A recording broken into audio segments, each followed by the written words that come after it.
manana le taratasy firitsoana tsy dia misy nanahirana loatra fa isarosarotra kely ihany fa nilamina daholo fa manana taratasy filatsako fidina zany feno tanteraka izy zany efa voatika soma tsara eto amin'ny ACC za aloha voalohany zany dia tena manao ny ro pastoral mihitsy satria tia mirotsaka fidina ty dia pasteur fa tsy mpanao politika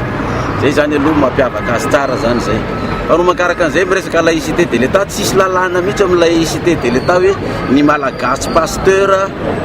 na ombiasy na piskity dia tsy mahazo milatsaka fidina tsisy lalàna an'izany ny amintsika amin'ny laïcité de l'État tsisy an'izany